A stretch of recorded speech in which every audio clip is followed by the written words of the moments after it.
Hello and welcome back to episode 3 of our Star Wars show, Rule of Two. I keep on wanting to put a "the" in the front of there, but whatever.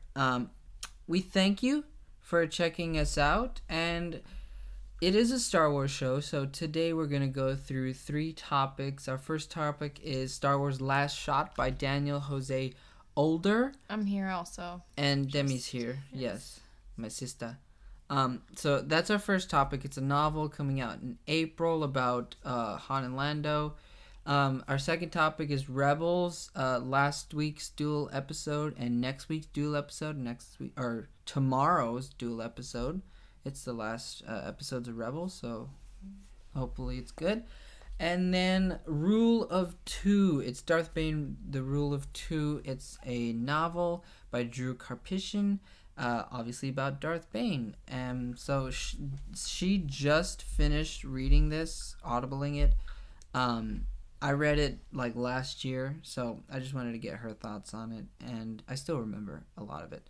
But that's pretty much it. If you enjoy this and want to see more in the future, go ahead and hit that subscribe button. We'll do these pretty much every week, every Sunday. So let's get into it. Star Wars Last Shot, a Han and Lando novel, and it goes through 3 different time periods. This is all according to StarWars.com. This is where we got all this information, so it's pretty accurate. 3 different time periods. The first time period is when Lando owned the Falcon. The second time period is shortly after Han takes ownership of the Falcon, so maybe maybe even during, probably not during the Solo movie, but maybe like right before the Solo movie or right after the Solo movie. And then the third time period is not long after the Battle of Endor. But interesting note, there will be some Ben Solo in this, so Leia and Han got busy and made, I'm saying, Ben Solo was born not long after the Battle of Endor, so. Okay. What do you think about this? I'm more interested in the Ben Solo bits, Mhm. just because I don't know why, but I like, because we've seen them in the movies. I like when they expand past the movies. I like, as much as I can't wait for the Solo movie, I'd rather them go past episode 6 instead of pre. I don't know why, because they could definitely expand on what he was like before, but I just like when they expand on what comes after. It's interesting. The article talked about, his trying to be like a family man while also like still being that adventuring Lando smuggler. or Han, yeah. Yeah, Han. I don't know what they're gonna do with Lando. I hope he's just Lando. Like Lando seems like he's Lando. We obviously haven't seen him after episode 6, but this book should give us it after episode 6. Well. So, but the thing that like has me super excited about this is we're getting a new story with Han and Lando, and like those two characters together. There might be a little Leia too. Yeah, hopefully, like you would think. But like that's the reason why I enjoy reading a lot of the extended universe, like Timothy Zahn stuff has a lot of Han and Lando working together, getting the team back together. Yeah, and those two characters they're meant to be together. They're meant to work together as like a buddy. It's just a buddy road trip, whether it's a heist film or not film, but like a heist book. You never know, because it seems like they have to do something that's connected. Like, why would you have 3 different time periods and just have 3 different stories? You wouldn't call it that wouldn't be a novel. That would be like a series of short stories. You know what I'm saying? Right. Yeah. So something has to connect these 3 different time periods between them. And I'm just super excited to see it. Daniel Jose Older in the article on StarWars.com, he seemed like he was a super fan, like he had so much fun writing this, and I hope that shows on the page. There's like, this book could be a New York bestseller. It could win awards and everything, but honestly, when you have a Han and Lando book, the only thing I want is to have fun. Yeah. And that's all it has to do for me. And I think we will, because you know, the way he talked about it Yeah. made it seem like, I mean, well, we won't know till we read it, but But yeah, it's only a month away, and that's what's awesome. With these characters, you know, everyone likes the Everyone smoothness loves him. of Lando, and then the just sort of like, you know, they both got their own like kind of swag that everybody loves. So yeah, should be good. I just really excited for this. I'm super glad it's coming up soon. Like, we have the Last Jedi novelization, which comes out in like 2 days on Audible at least, and then we have this book coming out next month, and then the month after that is Solo. So a lot of good Star Wars stuff seems to be coming down the pipe real soon. Let's get into our second topic. Rebels. Last week was episode 12 and 13, Wolves in a Door, and then A World Between Worlds. What did you think? I thought it was good. I mean, I definitely like the second episode better because I love Ahsoka. Spoilers. She lives. Yeah, that I like her. I know you don't like it, how Filoni can't kill off anyone, but I like her. So I was happy she came back, and it explains how we see her at the end of that episode. What was it? Season 2, the finale, where she sort of walks down into the thing. It explains the that Sith temple, which how she got away from Vader. Could be super cool. So yeah, that was cool. The first episode, I know I jumped ahead, but the first episode basically was just how he got into this temple. How Sabine helped Ezra get into the temple, and we saw the father, the son, the daughter, the three, like one of the Emperor's dude. I don't know his name. The Emperor's dude who was there he was like the gods of Mortis at one point in the episode, and so that's just what I've been calling them recently. We saw them in the painting. I liked how the painting moved as well. When you predicted that. We saw them in the painting. My prediction from last week was wrong. Palpatine was not the sun, or Palpatine was not the representation of the sun. Oh, I said that last week. Totally wrong. Glad I'm wrong. And I'm super glad that they stayed away from like the gods of Mortis coming back to life. I thought it was really cool. I actually liked, spoilers, it's been like almost a week. Yes. If spoilers for Rebels and Darth Bane Rule of 2. So basically within the temple, there were like basically doors where you can sort of jump in and out of time. Yeah. Apparently, like, time doesn't exist, and so they have a bunch of portals inside this temple. And so I like how the temple just like disappeared or like crumbled or something, and because it just wouldn't have made sense. Like, Palpatine could have done so much damage with that temple. Absolutely. So I'm glad that that's gone, even though it was kind of a cool one episode thing. But basically, both of the episodes were the titles, Yeah, Wolves in a Door. Wolves created wolves. They teleported again through the planet. Went through the planet. They just like literally went into the grass and then they were gone. Got some brown wolves though. Yeah, still don't know how I feel about the teleportation. Diversity. Yeah, that's cool. I do like that there's not just like, oh, they're all white wolves. You know what I'm saying? Yeah. And then you got A World Between Worlds. Yeah. Yeah. I have problems with that. I do not like time travel. Whether or not you want to say it's not time travel because technically time doesn't exist in that temple. He literally went back 2 seasons, pulled Ahsoka out of her fight.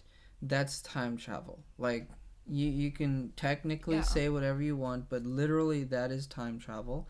Palpatine was the best part of that episode to me. Nearly killed them. What? Nearly killed them. Oh yeah, nearly killed them. It would have been cool to see. It'd have been cool and like it would have been cool to see what he would have done if he actually caught Ezra, because it didn't seem like he wanted to kill them. It seemed like he wanted to grab Ezra and pull him back. You know, it was fire, but you never know. It's Sith magic. Well, at one point, like, it went around him almost like a lasso. Yeah.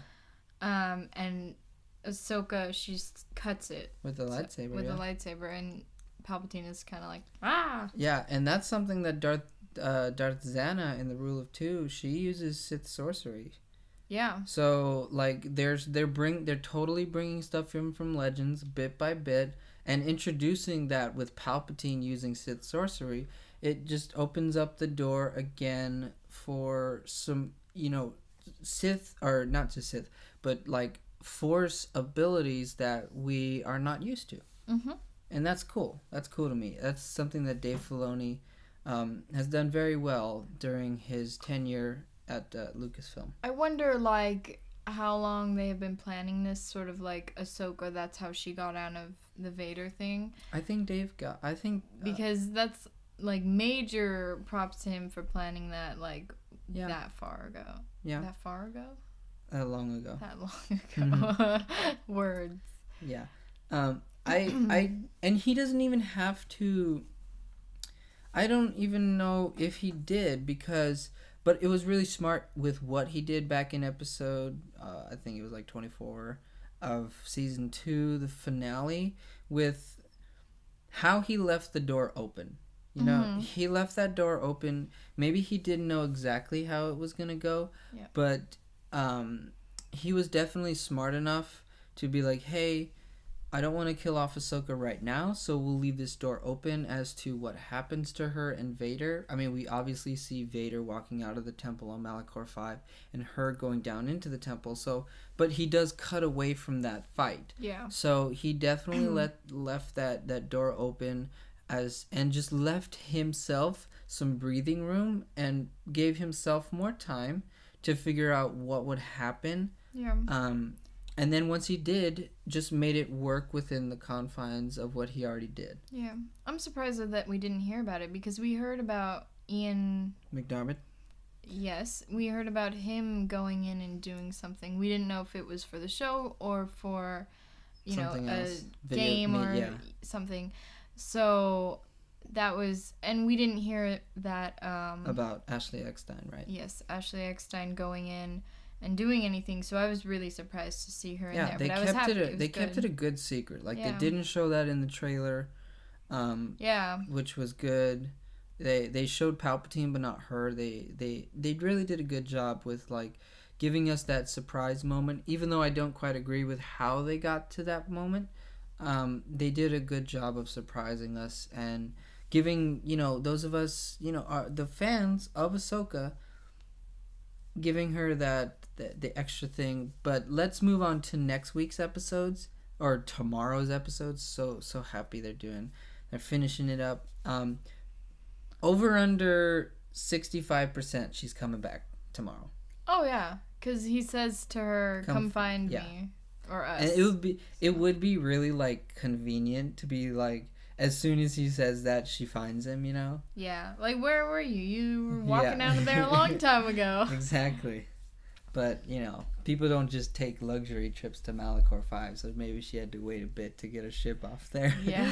I guess so. But, yeah, A Fool's Hope. A Fool's Hope, and then Family Reunion and Farewell are the titles of the 2 episodes. I hope with all of my being that Family Reunion is not Kanan coming back as a Force ghost, because he did not learn that. And if like Yoda says, well, once you go into it, it's kind of like Qui-Gon. No, I know, but Qui-Gon, who learned it once he was already gone. Yeah, but Qui-Gon talked to Yoda though about it. Yeah, he came back and was like, "Hey, bro." Yeah.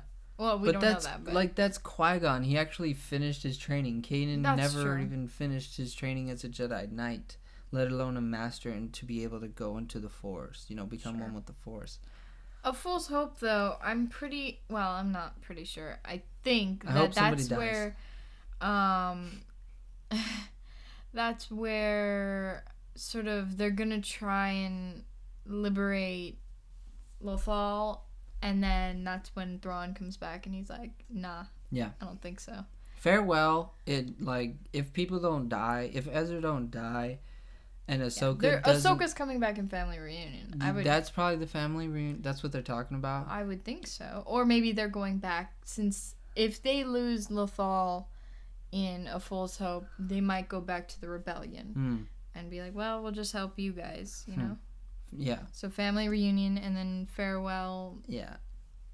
I just feel like 100% Ezra has to die. 100% Ahsoka has to die. I know Dave's probably not gonna kill Ahsoka off, but like that's the fool's hope in me. Anything else you want to talk about with Rebels? No, I think we covered it. All right, let's move on to Darth Bane Rule of Two. Now, for the people out there, Darth Bane, the trilogy of Darth Bane that starts with Path of Destruction, goes to Rule of Two, and then on to Dynasty of Evil, is honestly the best. It's the best trilogy of Legends books or canon books that I've personally read, and I've read quite a few. I do think it's better than the Thrawn trilogy because clones in there get kind of funky with a Luke clone and a Jedi clone and all that crazy stuff. But Rule of Two is without a doubt a really, really amazing book. Take me through it. Oh, okay. Just initial thoughts. You don't have to give a plot summary. Just give me your thoughts. There will be spoilers for this. People out there, just know that going into this. Go ahead. Okay. I will say, first of all, like, this is the second book of the trilogy, and I think it's better than the first. Okay. And I also think you don't really need the first. If you want backstory on Bane, sure. Yeah. Totally. But this is like, I don't think you need the first one. Mm-hmm. But that being said, I liked it. I liked it a lot. It was very interesting. Certain things about the Force that you learn, and how, like, Jedi and Sith, they just sort of, the way that they become who they are is interesting in this. Yeah. Because you're learning about Zannah, Darth Zannah, and her sort of, how she's becoming the master instead of, I mean, we don't get that. Not yet. It's the beginnings of her. Definitely. Like, okay, I'm gonna assert myself as better than him. But she knows, that's what I like about it. She knows she's not there yet. Right. So, it was good. As far as, like, Star Wars has always been a franchise, and a huge franchise at that has strong female characters. How do you think Darth Zannah, how do you think she measures up to the people? I mean, nobody's ever going to be Leia, obviously, but how do you think she measures up to the Jyn Ersos, the Reys, the Ahsoka Tanos? How do you think she measures up? As far as, you've really only gotten her for one book. I'm pretty sure you will have her in higher regard once you read the third book. But this far, maybe. It's different because she's a bad guy, but yet still one of the main characters. Mm-hmm. But I'd say she's pretty high. She's not Leia. But I like her better than, I'd say, even Rey at this point. Yeah. Because she's so, there's a part in the book where Darvit, her cousin, says to her, this isn't you, you're not this, and she knows exactly who she is, and she's like, it proves through her actions that yes, she is a Darth. Yeah. Yes, she is part of the Sith. She definitely deserves to be Bane's apprentice, and that shows in the end of this book with what happens, how she saves him pretty much. Yeah. And then he's like, okay, you're yeah, good. There are a couple times where he's like, you betrayed me, and she's saying, like, she has a way to get out of his like wrath, because she plays both cards very well. Obviously one day she's gonna try to, she will betray him, betray him and assume the title of master. Yeah. But she knows she's not quite ready yet, so she sort of plays both sides of like doing something that might be betrayal but has something else to counteract that, you know? And that's just the nature of the Sith. When you watch or when you go and you look at some of the comic books of Darth Vader, you get that Palpatine not only goes behind Darth Vader's back, but Darth Vader goes behind Palpatine's back. Sure. It's something that is inherent to the Sith. When you are taught that, you know, power is the only way to have your chains broken, when you are taught that peace is a lie and that you should always be lusting, you should always be thirsting after more power, you're going to try to take, like Yoda says, it's quicker, it's faster than the light side. The dark side is faster, and taking shortcuts, you know, betraying your master could be a shortcut to more power. Yeah. It definitely makes the Sith seem a lot more cooler. Yeah. Oh, of course. Than the Jedi, because the Jedi are like the main peace. Jedi guy, Johan. He's not that good of a fighter. Right. He's sort of more into diplomacy and stuff. And that's just not cool. Right. Like, when you think of Bane, you want the lightning and the this and the that. When you think of, like, the Jedi in this, they're mostly just kind of... There are some cool... One of the things I really liked was like, how they sort of said how their orders are. You know, Zannah, she does the sorcery. That's her thing. That's awesome, too. And Johan, he has diplomacy. And then there's another Jedi character who... all she does is healing. No. Well, that was one of them that does the battle healing and meditation and things like that. Yeah, that was one, and another one was she just dedicated her life to learning the lightsaber in every single form and everything. Mm-hmm. So I thought that the way that they sort of broke up that not really any like Jedi or Sith have like everything together. Right. Some of them or most of them just like focus on one thing so they can be perfect at that. Yeah. And, you know, I thought that was really cool. And it makes sense when you have like let's say like you have thousands of Jedi, right? Mm-hmm. You got a lot of them who are focused on, you know, who are focused on the Force and becoming, you know, being peaceful and learning how to, let's use some Jedi like healing, using some not mind tricks, but maybe easing somebody's mind if they are, you know, troubled with something. It makes sense that you would have different people who all have the Force, but yet they all look at it in a different way and say, one person might say, oh, they gave me a lightsaber, I should use it. I should be able to use it to the best of my ability, where you have other people who are like, hey, I should try everything else before I pull my lightsaber out. Yeah. You know, I should try to, you know, diffuse the... The lightsaber is cool. Right. The lightsaber's awesome, but, you know, at this point in the book, like, there was 2 Sith. You know what I'm saying? Yeah, there's... And I like that how they started... The government, Chancellor Valorum, they started disbanding the Jedi's military. Yeah. That was really cool to me. It was like... okay, we won the war. Like, they thought that there were no more Sith, so they were like, we won the war, there are no more Sith, so there is no reason for the Jedi to be a military. And also, Bane kind of starts his web of spies, and like, that's so cool to me. Super and it's smart. Something, yeah. It's something to where you could totally understand how they could survive until Palpatine, because they create each sort of master... you know, creates the web. Bane started the web, and then she's going to continue it, and it's just going to get bigger and bigger. Yeah. Till you get because the galaxy is huge. In order to gain power within the galaxy, you can't, like, just have control of Coruscant. Yeah. You have to have your influence spread around the entire galaxy. There is one point where she says, Bane is so smart, he hasn't taught me everything yet. You know, he is playing the long game. Yeah. He's, you know, he's putting stuff in motion that might come bring results in 20 years. Yeah, hundreds of years. So that was really cool to listen to. So, and I mean, the characters all together are really good. Yeah. And Johan, like Bane is focused on the holocron. That's like what he's trying to. I like that. I love how Bane is.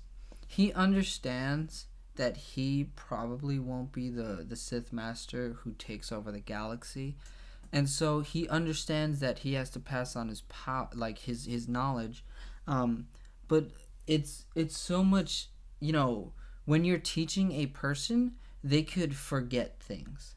Yeah. And I love that Bane was like, okay, Zannah's gonna learn, but she could forget things. There could be things that slip through her mind, and when she's teaching her apprentice, she might forget about some of the things that I taught her, or that some of the things that are very important. And so he's like, hey, I should make a holocron, again, thinking about the long game. I should make a holocron so that not only can Zannah learn from me, but her apprentice and their apprentice and their apprentice. You know what I'm saying? He's definitely one of the smartest Sith people, like Sith lords in all of Star Wars, not just Legends, but canon as well. Yeah. He also has what I call the Scabbies, but which you call the Orbalisks. The Orbalisks are pretty cool. Those are interesting. He gets them in this book, and he gets them off in this book. Yeah. So that's interesting. Zannah, she goes through a few stories, I suppose, in this, or a few little... Cool. I like her infiltrating the Jedi Temple. I thought that was really cool with... It really... It's not only cool with just being like a nice story, undercover, classic Star Wars. They like to go undercover with stuff, right? I loved how that not only does that set up, but it also explains at how Palpatine himself could be around the Jedi and be a Sith Lord himself, right, but still not get noticed by them as being a Sith Lord. And her first sort of like foray into betraying him. The guys that sort of mask the assassins, the shadow assassins, those guys are really cool. I really like that. I would like to see that in the movies, to where, everything just goes silent, and, you have a Jedi like Rey, or, it could be anybody who's Force sensitive in the movies. They're just like, I can't feel anything. And so I just like that. Almost like the absence. I like how it was the absence, you know what I'm saying? Yeah. He was like, I can't feel anything. That's not good. Like, I should be able to feel something. There's something going wrong here. Yeah. And that was really cool to me. So, overall, it was good, and the ending is really good. I won't spoil it here, but it's pretty good. It's a brutal ending. If there's anything that, like, if there's any trilogy that you want to read, I would suggest reading the Darth Bane trilogy over any other books in canon or non-canon. I do think that it is the best. I just think that it is the best trilogy. It has, honestly, some of the best characters. You're gonna get your amazing, powerful dude in Darth Bane, but you also get the powerful lady character in Zannah, and she's pretty awesome. Like, when you get into the third book, no spoilers, Danny, but there's pretty cool stuff goes on in there. But that's pretty much gonna wrap it up for our third episode of the Rule of Two. I'm glad that we got to talk about the Rule of Two, at least in this episode, the book at least.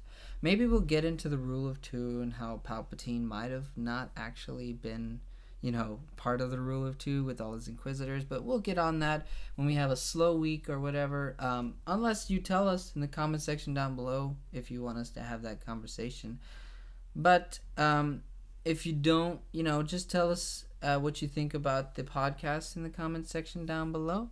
We're also on Twitter. We have a Twitter. It's at @CCinemaReviews.